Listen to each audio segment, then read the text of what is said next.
please. Well, good night. Here's our group members. Hi, I'm Happy. I'm Maggie. I'm Serena. I'm Anne. I'm Sophie.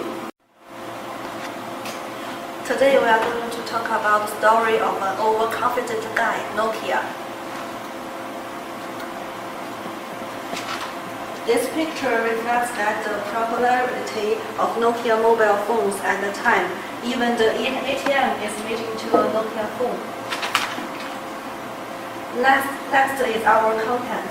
Firstly, we will identify the main problem of Nokia, then moving to the different causes of the failure of the company. After that, we will talk about if turn the clock back, what did Nokia can do to make up the mistakes and look to the future. Lastly, we will discuss what can we learn from the sad story and draw the conclusions. Well, let's talk about company Nokia and give you some information about it. Nokia was founded in 1865 in Finland by Frederick Edison. At the first, it was only a wood pulp mill, and as time went by, it joined the industrialization trend and became a rubber factory. In the plastic processing plants in Finland, the major products are boots, tire, rubber toys, wrinkles, carpets, and balls. As we can see in this chart, the evolution of Nokia is from a wood pulp mill to rubber factory and to cable factory. Here is the brief timeline of Nokia. In 1960, Nokia established the Department of Electronics, and in 1969, it had advanced into the digital area. In 1982, Nokia invented its first mobile phone. In 1991, Nokia made the first global call. Nowadays, in 2013, Microsoft acquired Nokia's mobile device and renamed the brand as Microsoft Mobile.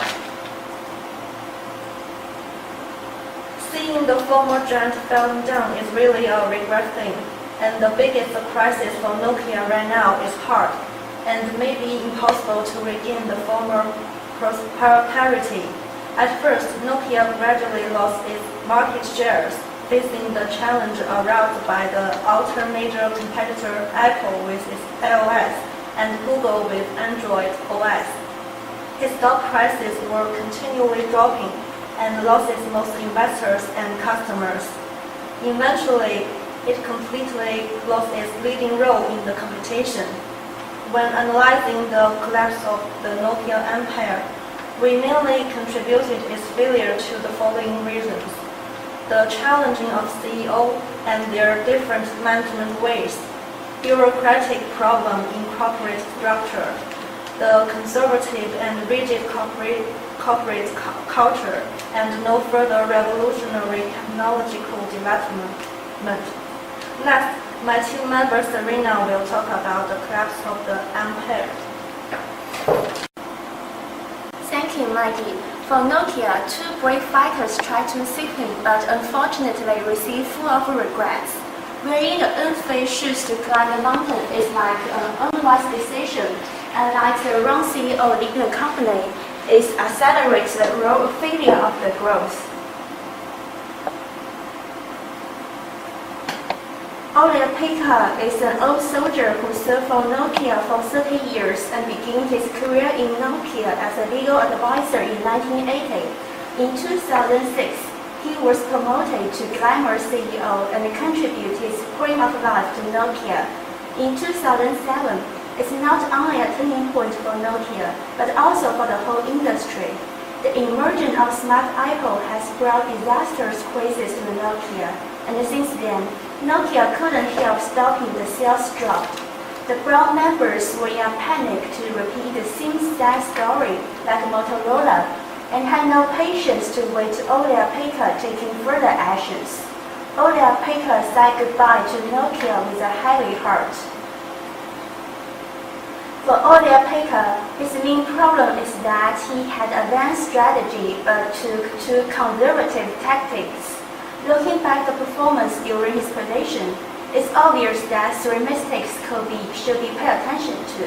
Firstly, he failed to develop a cool product to make his customers greatly surprised. To make things worse, the Nokia mobile phones were gradually disengaged from customers and lost their loyalty from the brand. A great CEO needs to disclose the product vision of the company. Secondly, he did not find new effective marketing strategy to abandon servers to make profits for OVI store. A great CEO should have the ability to call an audible. When realizing a crisis, the greatest failure for earlier people was failed to take efficient actions to fight against the brand new market. The lack of efficient motivation and the steering capacity is the last school to leading a Nokia thinking. It usually takes 1 year for giant corporations to change new CEO, including selection by the broader headhunting company and the broader. However, for mobile communication industry, 1 year is sufficiently for Apple to upgrade its iPhone and Google to upgrade its Android system, which makes Nokia gradually lose its limited market share in smartphone industry. At this time, Nokia seems like a loser facing those young competitors. When the airborne CEO, Stefan Elop, the former senior executive of Microsoft, dealing with software business, took the reins of Nokia CEO on 21st September 2010. The board and investors seem to be pleased temporarily. Elop has to play a role as hero to turn the tidal events, but little time was left to him.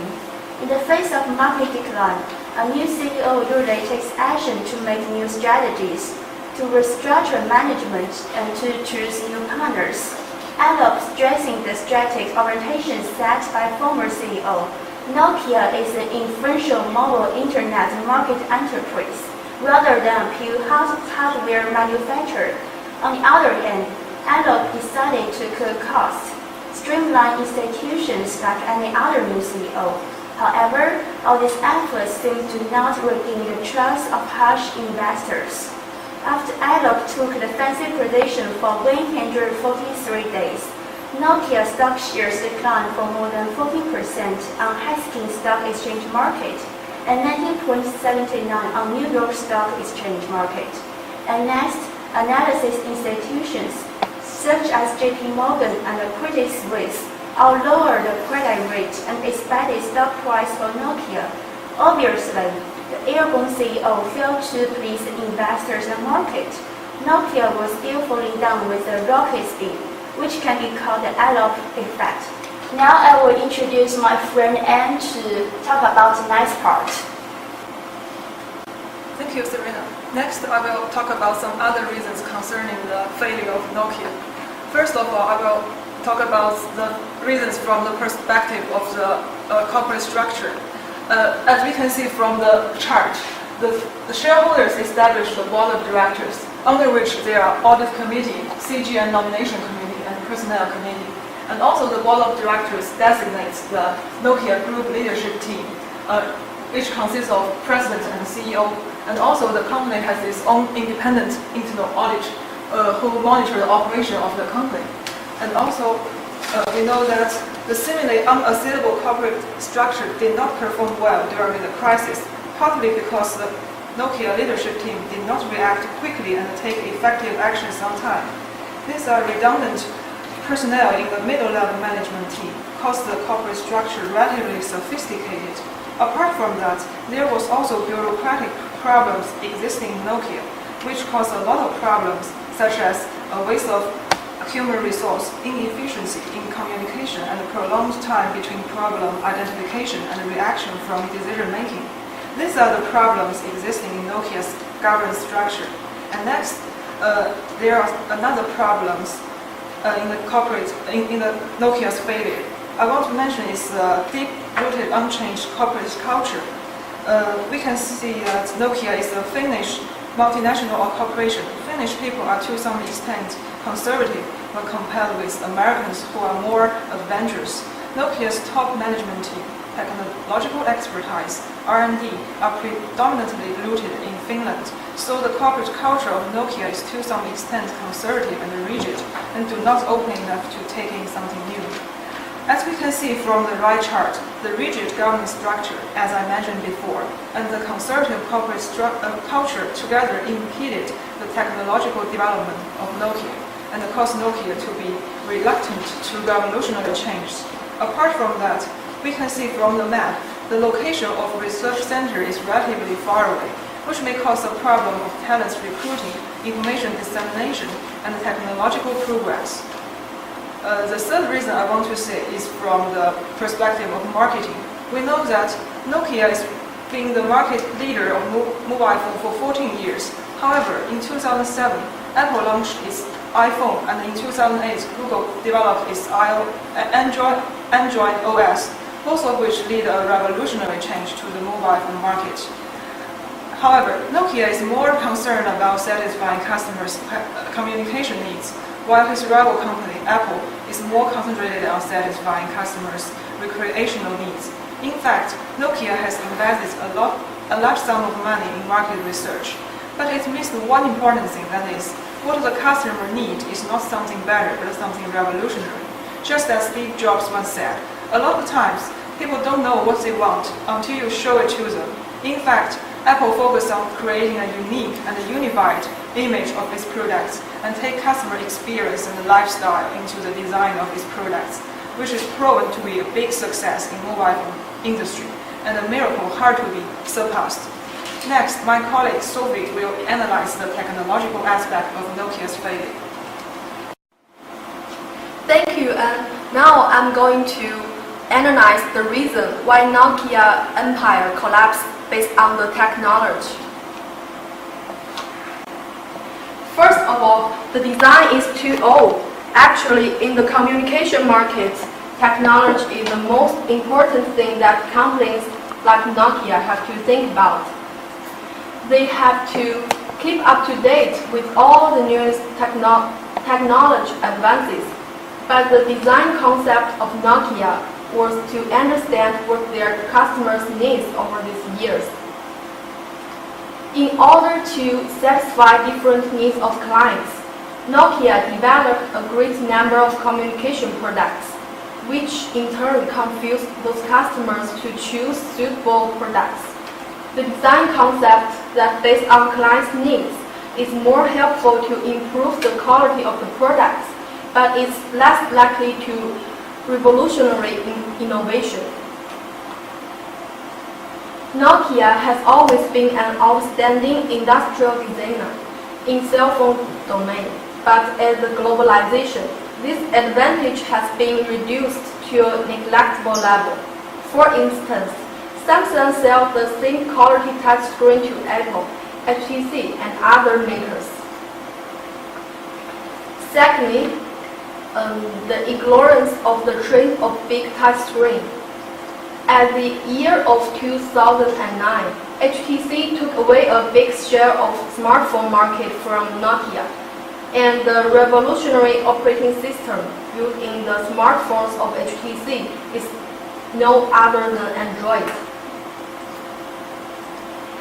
Within 2 years, the iOS of Apple and the Android of Google are used by most makers such as HTC, Sony, and Samsung. And these companies rapidly took up the big share of smartphone market once owned by Nokia. After this happened, Nokia still chose to stick with Symbian, but this system could not help Nokia to get back its market share because there are no sufficient hardware configuration, no perfect application program interface, and no application markets. The last one is terrible cooperation with Microsoft. Nokia finally admitted in 2011 that the time of big touchscreen had come and the Symbian was dying. So he decided to join hands with Microsoft and released a new smartphone with Windows Phone. But this cooperation was too new to be good.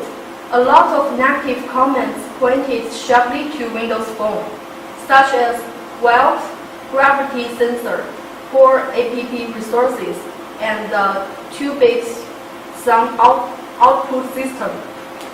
During this cooperation, Microsoft even fought Nokia by not offering upgrades to the devices under Windows Phone 7.8, which caused a great loss of faith left in Nokia users. This decision by Microsoft gave a hard hit to Nokia and caused a crazy depreciating of its previous product line. And next, I'll pass to my group member partner, Patty, to continue. Thank you, Sophie. And if the clock turned back to 2007, and how can the Nokia get out of the crisis? There are 3 recommendations. To start with, prepare for changes before changes becoming necessary. And secondly, take the corporate structure change. And third, Nokia should give up what it should give up. And here is the detail for each recommendation. And we suggest that in 2007, Nokia should adopt Android software and work on a big touch screen.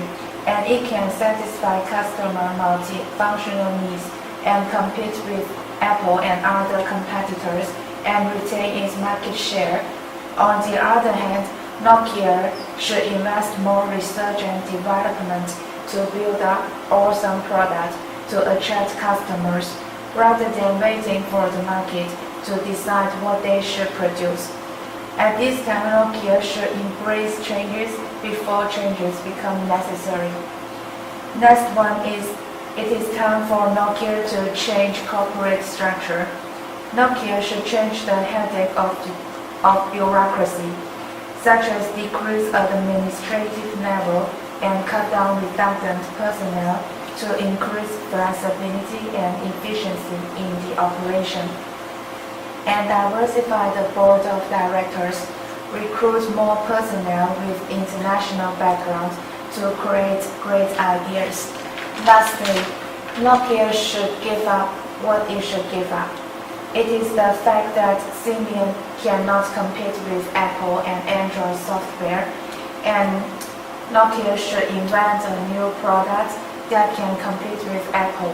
Nokia can invest more research and development to enhance the Mingo system, and at that time, Mingo system has been received high evaluation when put out. And in 2013, Microsoft has purchased all of Nokia's devices and service business and licensed Nokia's patents. And what should Nokia do after the acquisition? There are 2 ways: cooperate with Microsoft and focus on research and development. Second one is take NSN as a new resource of earning.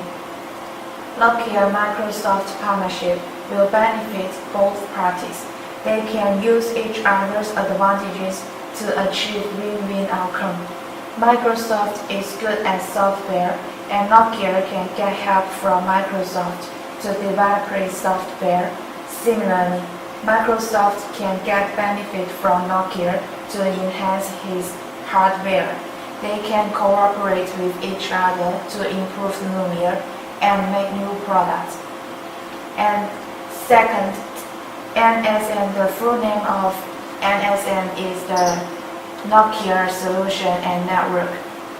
It is the main service left after the Nokia has been acquired by Microsoft. NSN can take advantages of Nokia Siemens Network and other IT services companies to expand new network service and expand global system mobile infrastructure with the hope to compete with Google. And what other companies can learn from these sad stories? And there are 3 things. Companies should keep in mind that they should keep innovation of their software and hardware and keep creating core competence.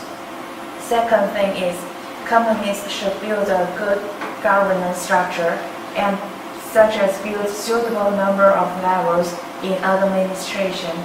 Last thing is, companies can be confident of their cultures, but they have to open to accept new ideas and build a relatively diversified culture. And last but we welcome to make a conclusion for us. Thank you, Hadi. We think that for the conclusion of our report, the thinking of Nokia lies in itself. We know that Nokia is to some extent ignorant to competitors and imagined to build an empire belonging to Finnish in a remote Nordic country. It's just like close the door to the outside and build its own tower of ivory. Another important thing is that Nokia has no competitive advantage and a core competence compared to its rivals. Also, the management team was inefficient in cooperation and did not have a clear vision of its product's direction. Finally, we think that other companies must learn from each other and be good at getting hold of information and react to emergency at the first time.